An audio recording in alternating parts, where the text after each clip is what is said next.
Thank you very much. Thank you. Thank you so much. Thank you. Thank you. Thank you, everybody. Please have a seat. Thank you. Thank you, President Spar, trustees, President Bollinger. Hello, class of 2012.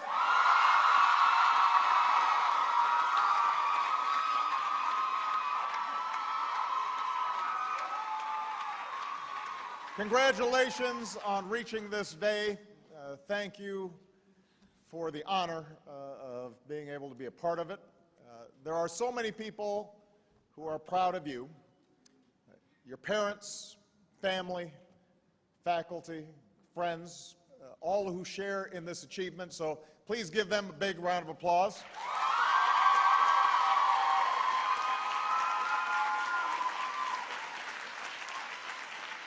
To all the moms who are here today, you could not ask for a better Mother's Day gift than to see all of these folks graduate.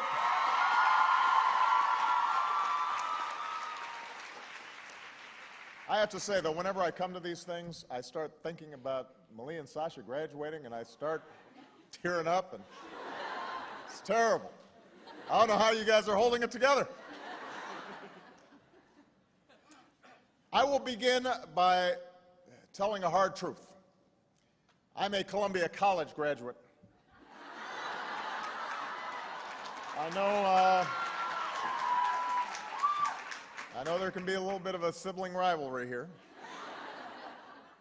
but I'm honored, nevertheless, to be your commencement speaker today. Although, I've got to say, you set a pretty high bar given the past 3 years. Well, Hillary Clinton, Meryl Streep, Sheryl Sandberg, these are not easy acts to follow. But I will point out, Hillary is doing an extraordinary job as one of the finest secretaries of state America has ever had. We gave Meryl the Presidential Medal of Arts and Humanities. Sheryl is not just a good friend, she's also one of our economic advisors. So it's like the old saying goes, keep your friends close and your Barnard commencement speakers even closer.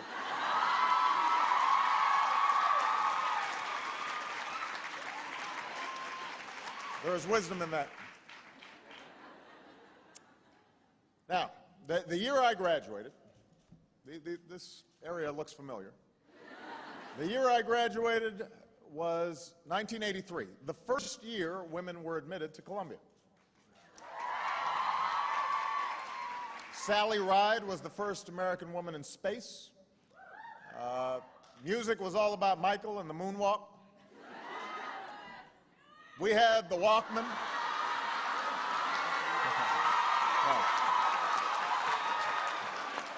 No moonwalking. No moonwalking today.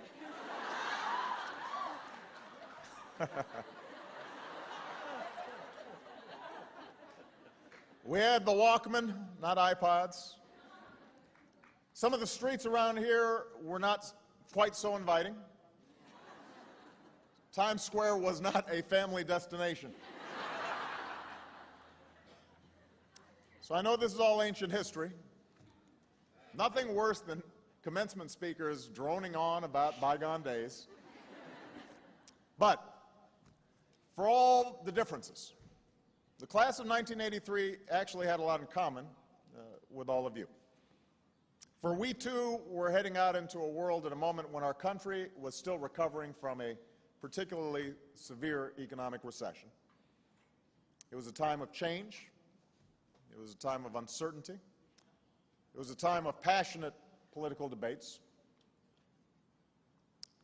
You can relate to this because just as you were starting out finding your way around this campus, an economic crisis struck that would claim more than 5 million jobs before the end of your freshman year. Since then, some of you have probably seen parents put off retirement, friends struggle to find work, And you may be looking toward the future with that same sense of concern that my generation did when we were sitting where you are now. And of course, as young women, you're also going to grapple with some unique challenges, like whether you'll be able to earn equal pay for equal work, whether you'll be able to balance the demands of your job and your family, whether you'll be able to fully control decisions about your own health. And while opportunities for women have grown exponentially over the last 30 years, as young people, in many ways, you have it even tougher than we did. This recession has been more brutal. The job loss is steeper. Politics seems nastier. Congress more gridlocked than ever. Some folks in the financial world have not exactly been model corporate citizens.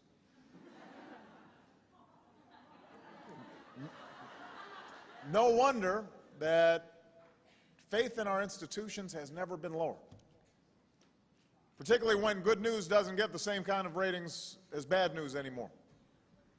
Every day you receive a steady stream of sensationalism and scandal and stories with a message that suggests change isn't possible, that you can't make a difference, that you won't be able to close that gap between life as it is and life as you want it to be. My job today is to tell you don't believe it. Because as tough as things have been, I am convinced you are tougher. I've seen your passion, and I've seen your service.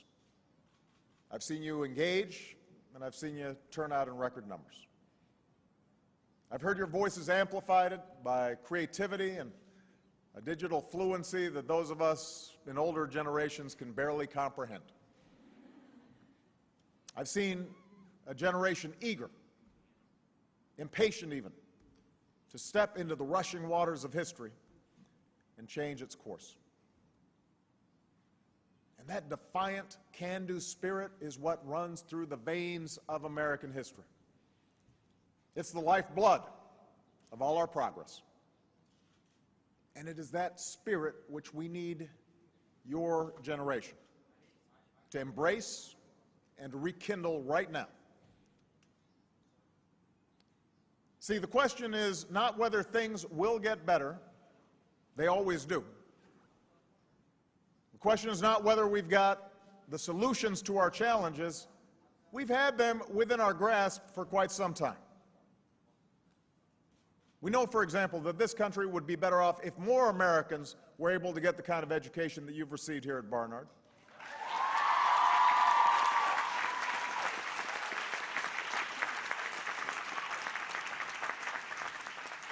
If more people could get the specific skills and training that employers are looking for today.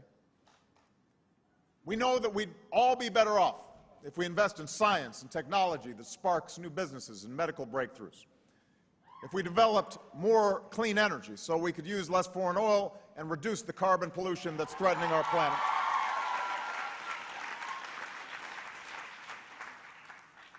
We know that we're better off when there are rules that stop big banks from making bad bets with other people's money, when insurance companies aren't allowed to drop your coverage when you need it most or charge women differently from men.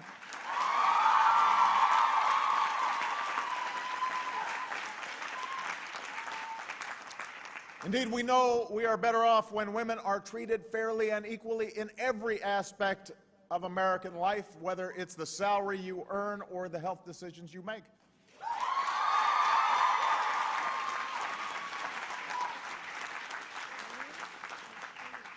We know these things to be true. We know that our challenges are imminently solvable. The question is whether together we can muster the will in our own lives, in our common institutions, in our politics, to bring about the changes we need. And I'm convinced your generation possesses that will. And I believe that the women of this generation, that all of you will help lead the way. Now, I recognize that's a cheap applause line when you're giving a commencement at Barnard. That's the easy thing to say. But it's true. It is, in part, it is simple math. Today, women are not just half this country, you're half its workforce. More and more women are out earning their husbands. You're more than half of our college graduates and master's graduates and PhDs.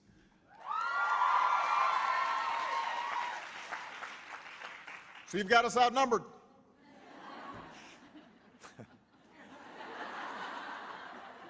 After decades of slow, steady, extraordinary progress, you are now poised to make this the century where women shape not only their own destiny, but the destiny of this nation and of this world. But how far your leadership takes this country, how far it takes this world, well, that will be up to you. You've got to want it. It will not be handed to you. And as someone who wants that future, that better future for you and for Malia and Sasha, as somebody who's had the good fortune of being the husband and the father and the son of some strong, remarkable women, allow me to offer just a few pieces of advice. That's obligatory. Bear with me. My first piece of advice is this. Don't just get involved. Fight for your seat at the table. Better yet, fight for a seat at the head of the table.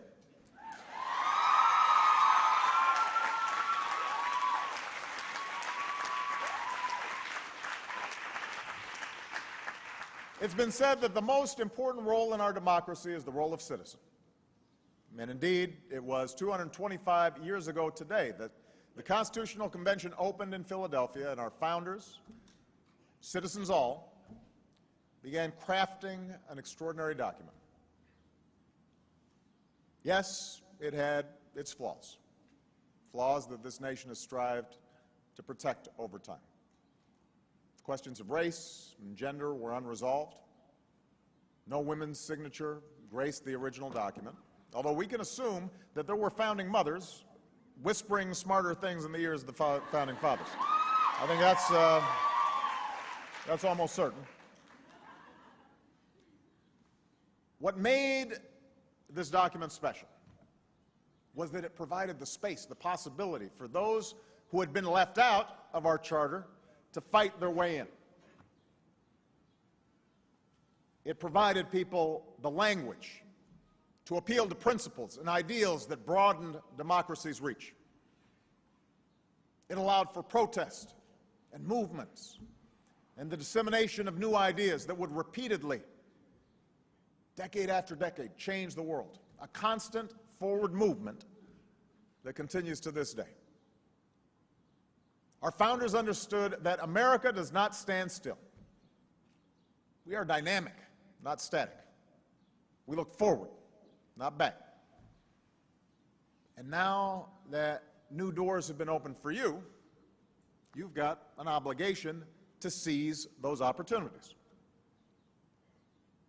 You need to do this not just for yourself, but for those who don't yet enjoy the choices that you've had, the choices you will have. And one reason many workplaces still have outdated policies is because women only account for 3% of the CEOs at Fortune 500 companies. One reason we're actually refighting long-settled battles over women's rights is because women occupy fewer than 1 in 5 seats in Congress. Now, I'm not saying that the only way to achieve success is by climbing to the top of the corporate ladder or running for office, although, let's face it, Congress would get a lot more done if you did. That, I think, we're clear about.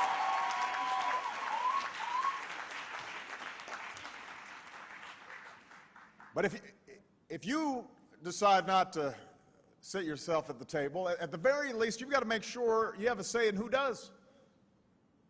It matters.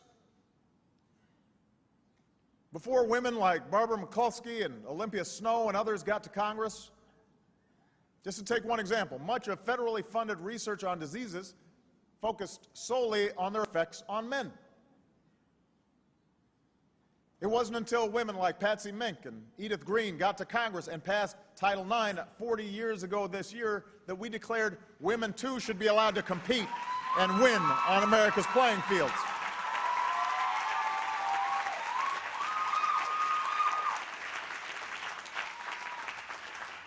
Until a woman named Lilly Ledbetter showed up at her office and had the courage to step up and say, you know what, this isn't right. Women aren't being treated fairly. We lacked some of the tools we needed to uphold the basic principle of equal pay for equal work. So don't accept somebody else's construction of the way things ought to be. It's up to you to right wrongs. It's up to you to point out injustice. It's up to you to hold the system accountable, and sometimes upend it entirely. It's up to you to stand up and to be heard, to write and to lobby, to march, to organize, to vote. Don't be content to just sit back and watch. Those who oppose change, those who benefit from an unjust status quo, have always bet on the public's cynicism or the public's complacency. Throughout American history, though, they have lost that bet. And I believe they will this time as well.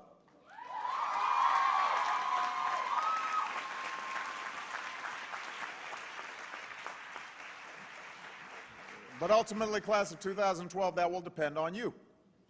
So don't wait for the person next to you to be the first to speak up for what's right. Because maybe, just maybe, they're waiting on you. Which brings me to my second piece of advice. Never underestimate the power of your example.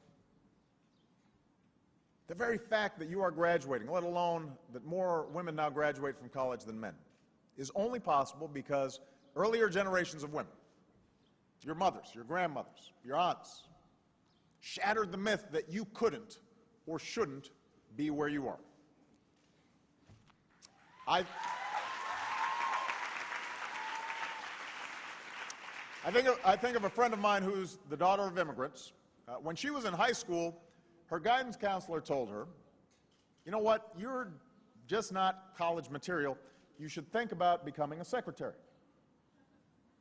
Well, you know, she was stubborn, so she went to college anyway. She got her master's. She ran for local office, won. She ran for state office, she won. She ran for Congress, she won. And lo and behold, Hilda Solis did end up becoming a secretary. She is America's Secretary of Labor.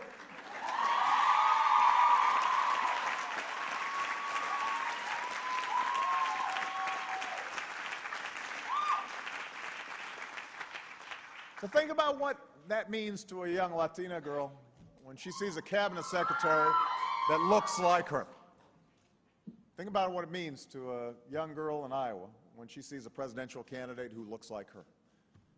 Think about what it means to a young girl walking in Harlem, right down the street, when she sees a UN ambassador who looks like her. Do not underestimate the power of your example. This diploma opens up new possibilities. So reach back. Convince a young girl to earn one too. If you earned your degree in an area where we need more women, like computer science or engineering, reach back and persuade another student to study it too. If you're going into fields where we need more women, like construction or computer engineering, reach back. Hire someone new. Be a mentor. Be a role model. Until a girl can imagine herself, can picture herself as a computer programmer or a combatant commander, she won't become one. Until there are women who tell her, ignore our pop culture obsession over beauty and fashion and focus instead on studying and inventing and competing and leading. She'll think those are the only things that girls are supposed to care about. Now, Michelle will say, you know, nothing wrong with caring about it a little bit. You can be stylish and powerful too.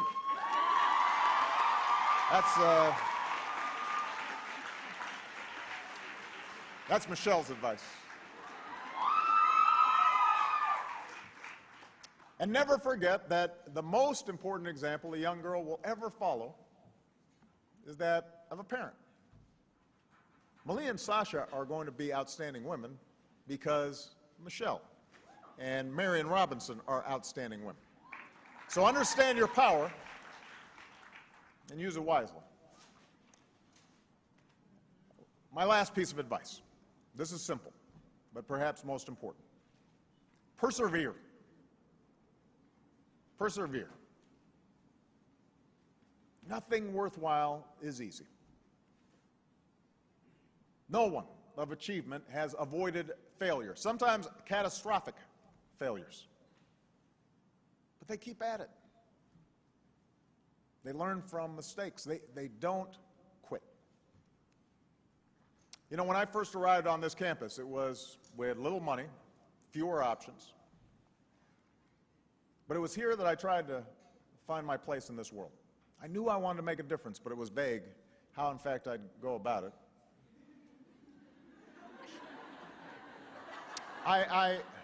But I wanted to do my part to shape a better world. So even as I worked after graduation in a few unfulfilling jobs here in New York, I will not list them all, even as I went from motley apartment to motley apartment,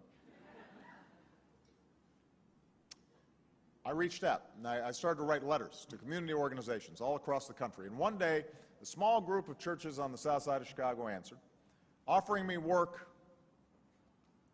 with people in neighborhoods hit hard by steel mills that were shutting down, and communities where jobs were dying away. The community had been plagued by gang violence, so once I arrived, one of the first things we tried to do was to mobilize a meeting with community leaders to deal with gangs. And I'd worked for weeks on this project. We invited the police, we made phone calls, we went to churches, we passed out flyers.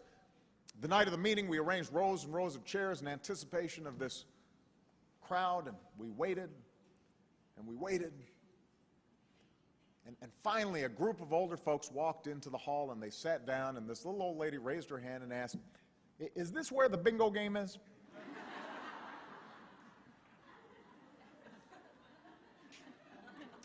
It was a disaster. Nobody showed up. My first big community meeting, nobody showed up. And later, the volunteers I worked with told me, that's it, we're quitting. They'd been doing this for 2 years, even before I'd arrived. They had nothing to show for it. And I'll be honest, I felt pretty discouraged as well. I didn't know what I was doing. I thought about quitting. And as we were talking, I looked outside and I saw some young boys playing in a vacant lot across the street. And they were just throwing rocks up at a boarded building. They had nothing better to do. Late at night, just throwing rocks. And I said to the volunteers, before you quit, answer one question. What will happen to those boys if you quit? Who will fight for them if we don't? Who will give them a fair shot if we leave? And one by one, the volunteers decided not to quit. We went back to those neighborhoods and we kept at it. We registered new voters and we set up after-school programs and we fought for new jobs and helped people live lives with some measure of dignity. And we sustained ourselves with those small victories. We didn't set the world on fire. Some of those communities are still very poor. There's still a lot of gangs out there. But I believe that it was those small victories that helped me win the bigger victories of my last 3.5 years as president.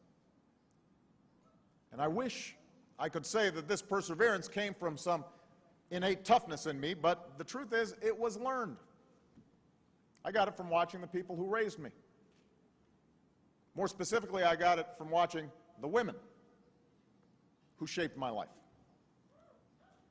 Yeah, I grew up as the son of a single mom who struggled to put herself through school and make ends meet. She had marriages that fell apart, even went on food stamps at one point to help us get by. But she didn't quit. And she earned her degree and made sure that through scholarships and hard work, my sister and I earned ours. She used to wake me up when we were living overseas, wake me up before dawn to study my English lessons. And when I'd complain, she'd just look at me and say, "This is no picnic for me either, Buster."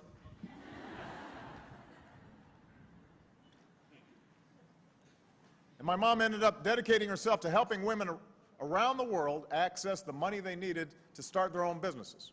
She was an early pioneer in microfinance. And that meant, though, that she was gone a lot. And she had her own struggles trying to figure out balancing motherhood and a career. And when she was gone, my grandmother stepped up to take care of me. She only had a high school education. She got a job at a local bank. She hit the glass ceiling and watched men she once trained promoted up the ladder ahead of her, but she didn't quit. Rather than grow hard or angry each time she got passed over, she kept doing her job as best as she knew how, and ultimately ended up being vice president of that bank. She didn't quit. And later on, I met a woman who was assigned to advise me on my first summer job at a law firm, and she gave me such good advice that I married her. And, you know, Michelle and I gave everything we had to balance our careers and a young family. But let's face it, no matter how enlightened I must have thought myself to be, it often fell more on her shoulders when I was traveling, when I was away. I know that when she was with our girls, she'd feel guilty that she wasn't giving enough time to her work, and when she was at her work, she'd feel guilty she wasn't giving enough time to our girls. And both of us wished we had some superpower that would let us be in two places at once. But we persisted. We made that marriage work. And the reason Michelle had the strength to juggle everything and put up with me and eventually the public spotlight was because she too came from a family of folks who didn't quit. Because she saw her dad get up and go to work every day, even though he never finished college, even though he had crippling MS. She saw her mother, even though she never finished college, in that school, that urban school, every day making sure Michelle and her brother were getting the education they deserved. Michelle saw how her parents never quit. They never indulged in self-pity, no matter how stacked the odds were against them. They didn't quit. Those are the folks who inspire me. People ask me sometimes, who inspires you, Mr. President? Those quiet heroes all across this country, some of your parents and grandparents who are sitting here, no fanfare, no articles written about them. They just persevere. They just do their jobs. They meet their responsibilities. They don't quit. I'm only here because of them. They may not have set out to change the world, but in small, important ways, they did. They certainly changed mine. So whether it's starting a business or running for office or raising an amazing family, remember that making your mark on the world is hard. It takes patience. It takes commitment. It comes with plenty of setbacks, and it comes with plenty of failures. But whenever you feel that creeping cynicism, whenever you hear those voices say you can't make a difference, whenever somebody tells you to set your sights lower, the trajectory of this country should give you hope. Previous generations should give you hope. What young generations have done before should give you hope. Young folks who marched and mobilized and stood up and sat in, from Seneca Falls to Selma to Stonewall, didn't just do it for themselves, they did it for other people. That's how we achieved women's rights. That's how we achieved voting rights. That's how we achieved workers' rights. That's how we achieved gay rights. That's how we've made this union more perfect. And if you're willing to do your part now, if you're willing to reach up and close that gap between what America is and what America should be, I want you to know that I will be right there with you. If you're ready to fight for that brilliant, radically simple idea of America, then no matter who you are or what you look like, no matter who you love or what God you worship, you can still pursue your own happiness. I will join you every step of the way. Now more than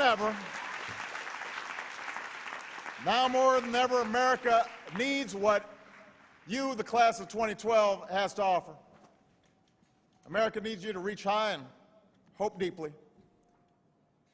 And if you fight for your seat at the table and you set a better example and you persevere in what you decide to do with your life, I have every faith, not only that you will succeed, but that through you, our nation will continue to be a beacon of light for men and women, boys and girls, in every corner of the globe. So thank you. Congratulations. God bless you. God bless the United States of America.